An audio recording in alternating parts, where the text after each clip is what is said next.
ओम नमः शिवाय। ओम नमः शिवाय। ओम नमः शिवाय। अथ शिवपुराणस्य पंचमो अध्यायः।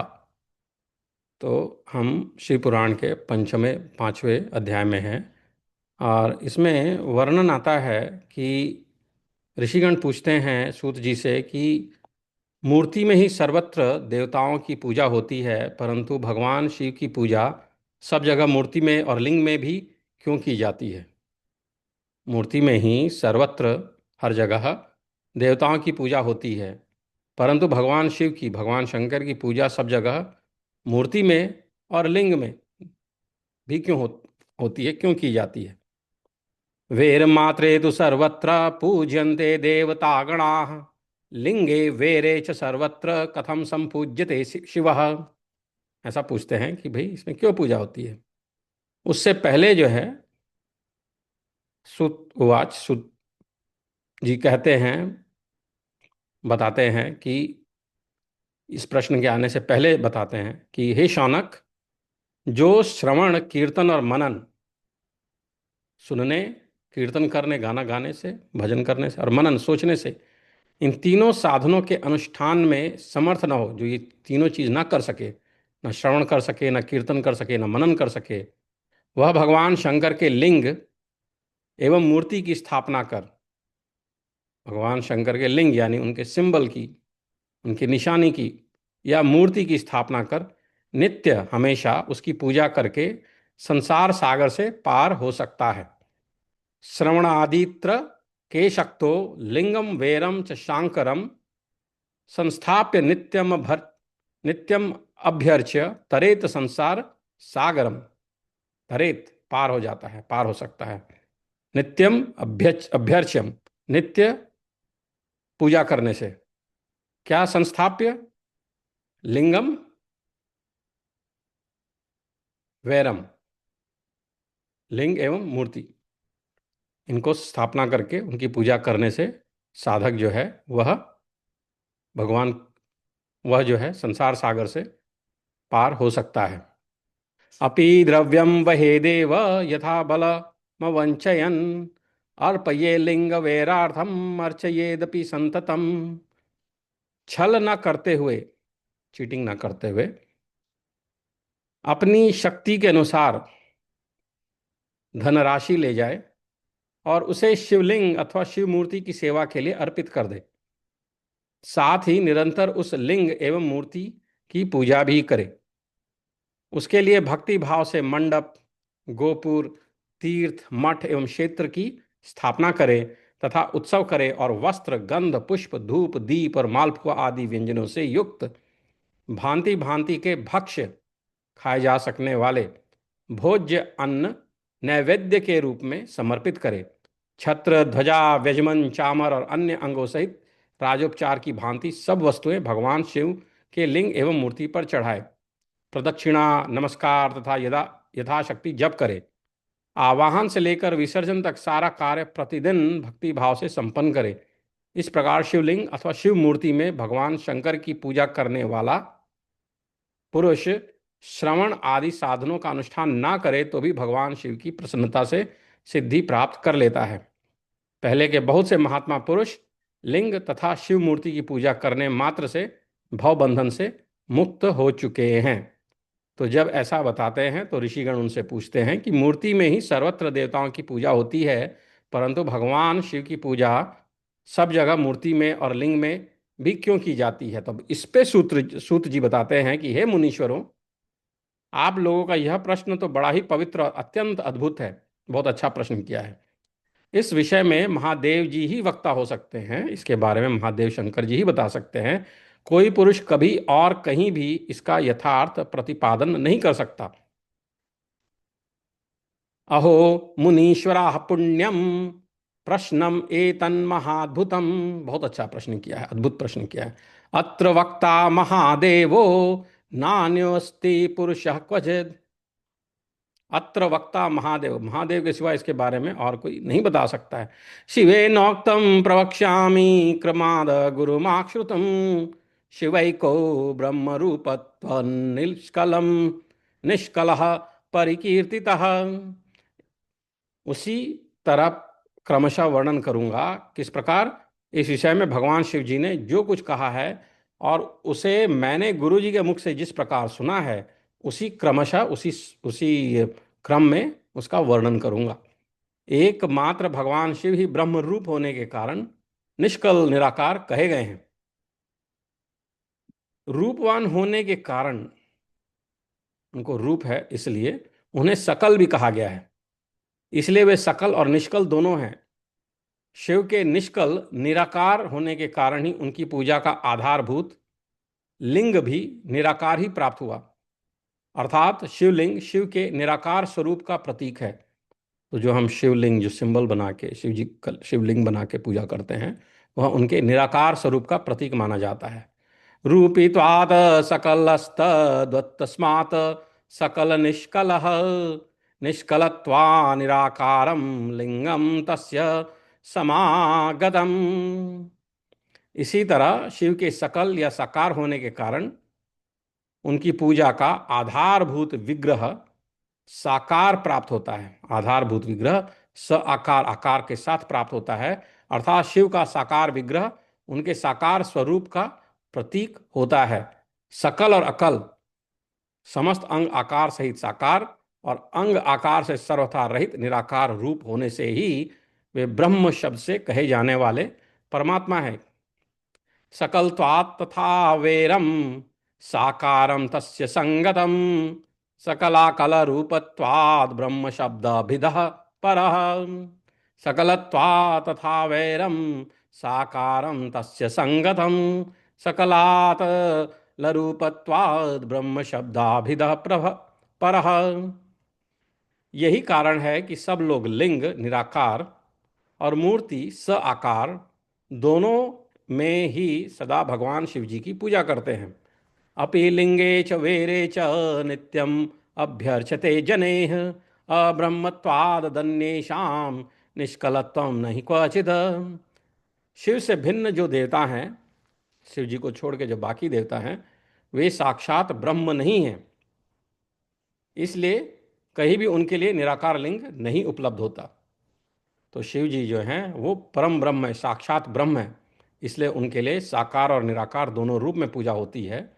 साकार यानी मूर्ति रूप में, और निराकार अर्थात किसी एक निशानी के रूप में, जिसको कि हम शिवलिंग भी कहते हैं। बाकी जो देवता हैं वो साक्षात परम ब्रह्म नहीं माने जाते हैं, और इसलिए उनके लिए निराकार लिंग उपलब्ध नहीं होता है। अतः सुरेश्वर, इंद्र, ब्रह्मा आदि देवगण भी निष्कल लिंग में पूजित नहीं होते। इसीलिए सुरेश्वर, इंद्र, ब्रह्मा आदि जो देवगण हैं वे भी निष्कल लिंग में नहीं पूजित होते। सभी देवगण ब्रह्म न होने से अपितु सद्गुण जीव होने के कारण केवल मूर्ति में ही पूजे जाते हैं। शंकर के अतिरिक्त अन्य देवों का जीवत्व और सदाशिव का ब्रह्मत्व वेदों के सारभूत उपनिषदों से सिद्ध होता है। वहाँ प्रणव ओंकार के तत्व रूप से भगवान शिव का ही प्रतिपादन किया गया है। तस्मात् ते निष्कले लिंगे न आराध्यन्ते सुरेश्वराः, अब्रह्मत्वाच् जीवत्वात् थन्ये देवतागणाः। तूष्णीं सकलमात्रत्वादर्चन्ते वेरमात्रके, जीवत्वं शङ्करान्येषां ब्रह्मत्वं शङ्करस्य च। वेदांत सार संसिद्धम प्रणवार्थे प्रकाशनात्। और आगे बताते हैं, एवमेव पुरा पृष्ठो मंदरे नंदिकेश्वरः, सनत कुमार मुनिना ब्रह्मपुत्रेण धीमता।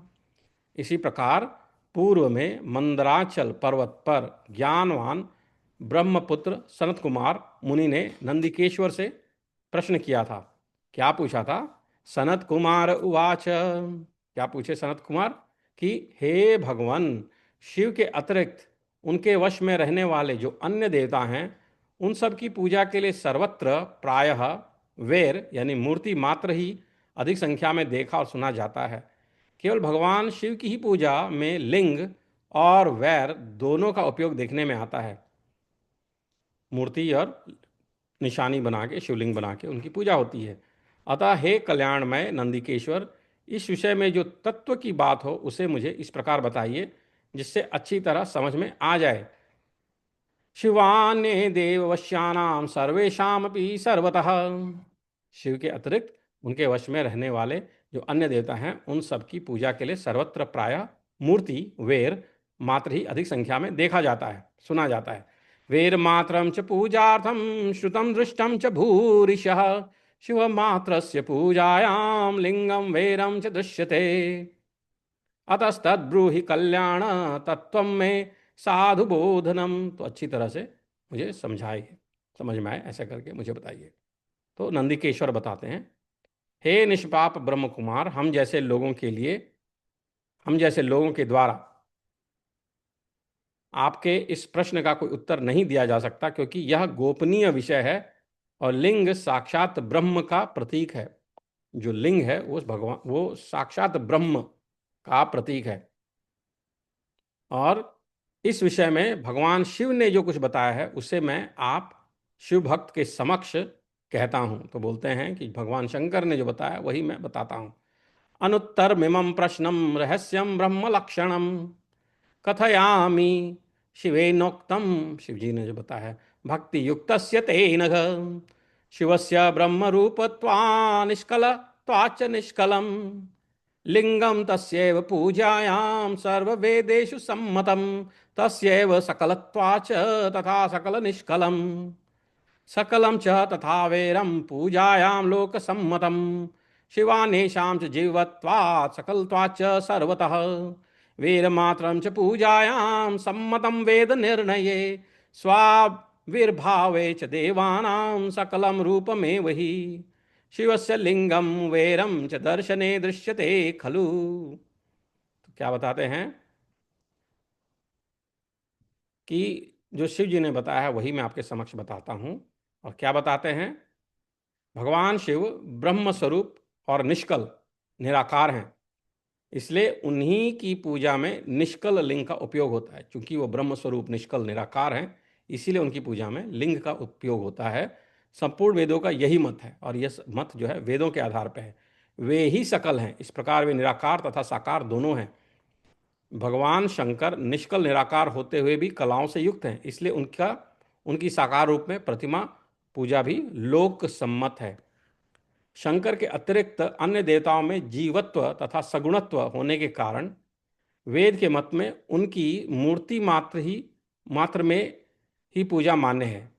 इसी प्रकार उन देवताओं के आविर्भाव के समय उनका समग्र साकार रूप प्रकट होता है, जबकि भगवान सदाशिव के दर्शन में साकार और निराकार ज्योति रूप दोनों की ही प्राप्ति होती है, दोनों की ही प्राप्ति होती है। तो इसके पश्चात सनत कुमार जो हैं वो पूछते हैं कि आपने जो भगवान शिव तथा दूसरे देवताओं के पूजन में लिंग और वेर यानी मूर्ति के प्रचार का जो रहस्य विभाग पूर्वक बताया है वह यथार्थ है, वही सत्य है। अब इसलिए लिंग और वेर की यानी मूर्ति आदि की उत्पत्ति का जो उत्तम वृत्तांत है, कथा है, उसको उसी को मैं इस समय सुनना चाहता हूँ। और हे योगींद्र, लिंग के प्राकट्य का रहस्य सूचित करने वाला प्रसंग मुझे सुनाइए। उक्तं त्वया महाभाग लिंगवेर प्रचारणम् शिवस्य च तदन्येषां विभज्य परमार्थतः तस्मात् देव परमं लिंगं वेरादिसंभवम् श्रोतुमिच्छामि योगीन्द्र लिंगाविर्भावलक्षणम्। फिर नंदिकेश्वर इस पे बोलते हैं कि शृणु वत्स भवत्प्रीत्या वक्ष्यामि परमार्थतः। हे वत्स, आपकी आपके प्रति प्रीति के कारण मैं यथार्थ रूप में वर्णन करता हूं, सुनिए। सुनो सुनो वत्स, भवत प्रीत्या आपके प्रति प्रीति के कारण वक्ष्यामि परमार्थता। लोक विख्यात पूर्व कल्प में लोक विख्यात पूर्व कल्प के बहुत दिन व्यतीत हो जाने पर एक समय ऐसा आया जब महात्मा ब्रह्मा और विष्णु आपस में लड़ने लगे। पुरा कल्पे महाकाले प्रपन्ने लोकवे श्रुते अयुध्येताम महात्मानौ ब्रह्म विष्णु परस्परम। अयुध्येता, आपस में लड़ने लगे। उन दोनों के अभिमान को मिटाने के लिए त्रिगुणातीत, तीनों गुणों में तीनों गुणों वाले त्रिगुणातीत परमेश्वर ने उनके मध्य में निष्कल स्तंभ के रूप में अपना स्वरूप प्रकट किया। स्तंभ अर्थात पिल्लर। तो भगवान शंकर ने जो है उन दोनों का घमंड हटाने के लिए, जब आपस में दोनों लड़ रहे थे, जिसका वर्णन के लिंग पुराण में भी आता है, जैसे कि पहले बताया गया है, उसमें जब उन आपस में उनमें घमंड हो गया और आपस में लड़ रहे थे, परस्पर लड़ने लगे थे, उस समय भगवान शंकर जो है एक स्तंभ के रूप में अपना स्वरूप उन्होंने प्रकट किया। तयोर्मानं निराकर्तुं तन्मध्ये परमेश्वरः निष्कलस्तंभरूपेण स्वरूपम समदर्शयत्। तो उन्होंने अपना वो रूप जो है प्रकट किया। जगत का कल्याण करने की इच्छा से उस स्तंभ से निराकार परमेश्वर ने, शिव ने, अपने लिंग चिन्ह के कारण लिंग का आविर्भाव किया।